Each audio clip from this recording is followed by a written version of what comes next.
ഈ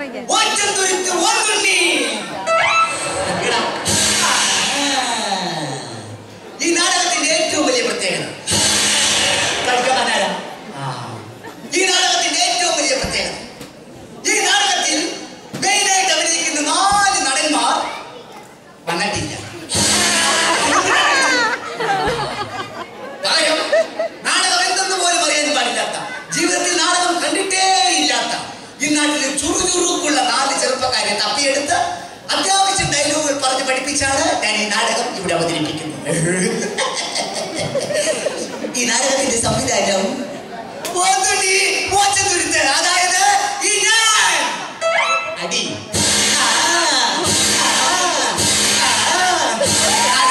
ആരംഭിക്കുന്നു.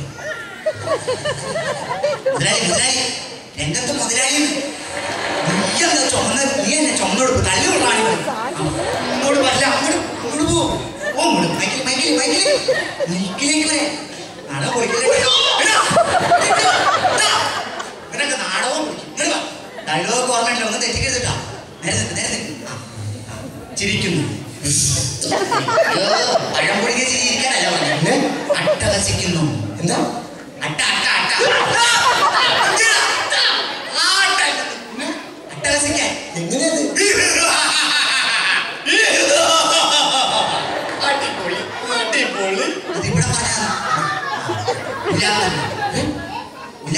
എങ്ങനെയാണ്?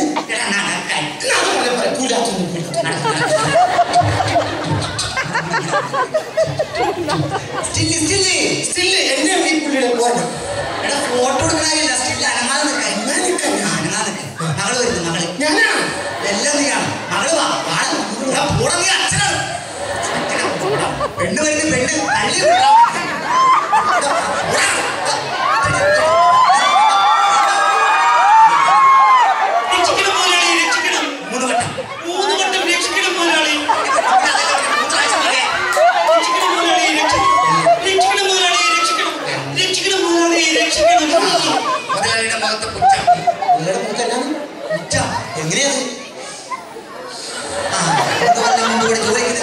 വർഷമായി ഞാൻ ഇവിടെ ജോലി നോക്കും. ഇപ്പോൾ ഞാൻ 6 മാസം ഗർഭിണിയാണ്. എന്റെ വയറ്റിൽ വളരുന്ന രാജമോ എപ്പോഴും എന്നോട് ചോദിക്കും എന്റെ അച്ഛൻ ആരാണെന്ന്. അപ്പോൾ ഞാൻ പറയും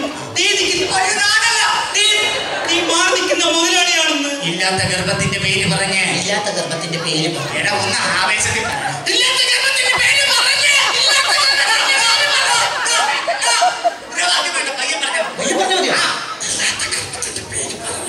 മാന്യന്മാരെ ആക്ഷേപിക്കാൻ നോക്കുന്നത്. അക്ഷരം മാറ്റാൻ പറ്റുമോ? നിനക്കൊരു നിലാവുള്ള രാത്രിയിൽ മാവിച്ചുവട്ടിൽ നിന്നെ നോക്കി ഞാൻ കാത്തിരുന്നപ്പോൾ തലയിൽ എന്റെ കൈകൾ ഒതുക്കുകയാണ്. നോക്കണ്ടോ ചേച്ചിയൊക്കെ നോക്കണേ. മുതലാളി മാത്രം നിന്നാ മതി. അച്ഛൻ വരുന്നത് ഞാനാണ്. എല്ലാം അച്ഛൻ ഇവിടെ വാടക. എന്റെ ഷർട്ട് മുതലാളി വെളി കേൾക്കുന്നു. മീൻകാരെയൊക്കെയാണ് ഞാൻ നിർത്തിയേക്കണേ. ഓ Alfred Wilfred D'Souza. Alfred Wilfred D'Souza.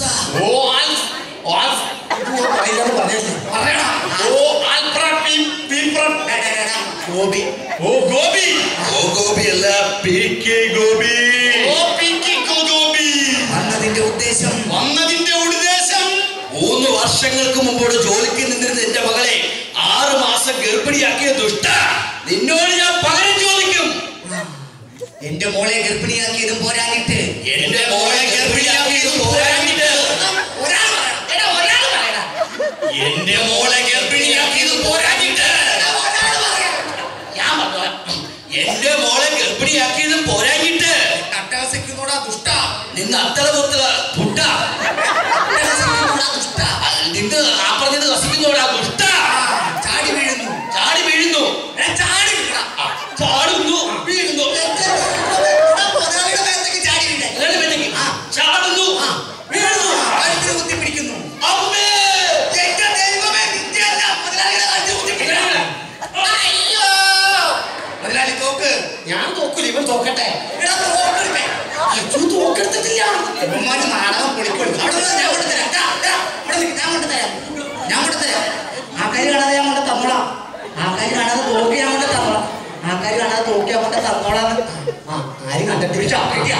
വെടിവെക്കുന്നു.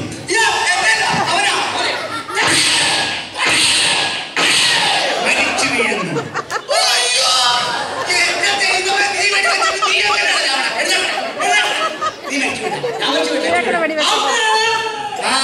ചിരിക്കുന്നു.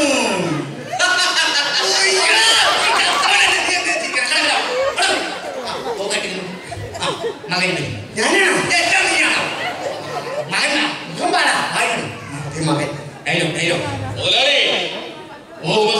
ജോലിക്കുന്നത് എന്റെ പൊന്നുമകളെ ഗർഭിണിയാക്കിയത് പറഞ്ഞിട്ട് അത് ചോദിക്കാമെന്ന് എന്റെ പൊന്നച്ഛനെ വെടിവെച്ചു വന്ന ദുഷ്ട, നീ നശിച്ചു പോകും. നിന്റെ വെടിയുണ്ടേറ്റ് ഇവിടെ മരിച്ചു കിടക്കുന്ന എന്റെ പൊന്നച്ഛൻ ഇതെവിടെ പോയത്? അവിടെ ഭയങ്കര ഉറുമ്പാണ്.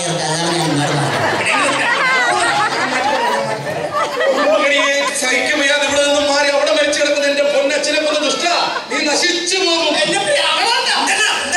പെങ്ങളെ സൗവർണികേ, പെങ്ങളെ സൗവർണികേ, വേണ്ട വേണ്ട, പെങ്ങളെ സൗവർണികേ. നിന്റെ അമ്മയുടെ അവസാനത്തെ ആഗ്രഹമായിരുന്നു നീ ഒരു ഗർഭിണിയായി കാണുന്നത്, കുടുംബിനിയായി കാണുന്നത്.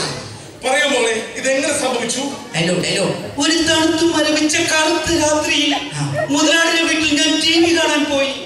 ഏഷ്യാനെറ്റിലും കൈരളിയിലും സൂര്യയിലും കോമഡി ഷോ കണ്ടുകൊണ്ടിരുന്നപ്പോൾ പെട്ടെന്നാണ് മുതലാളി ഫാഷൻ ചാനൽ ഇട്ടത്. അരുതി അരുതി എന്ന് ഞാൻ ആവർത്തിച്ചു പറഞ്ഞു. മുതലാളി കേട്ടില്ല. എന്നെ നിർബന്ധിച്ച് ഫാഷൻ ചാനൽ കാണിച്ചു.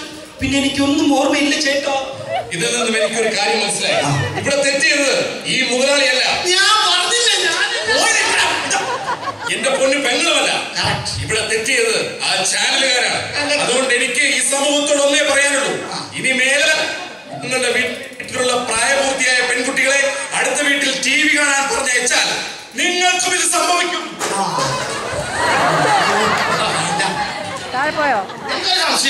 സത്യത്തിൽ ഇതാണ് അല്ലെങ്കിൽ ഇതാണ് ഗർഭപാത്രം?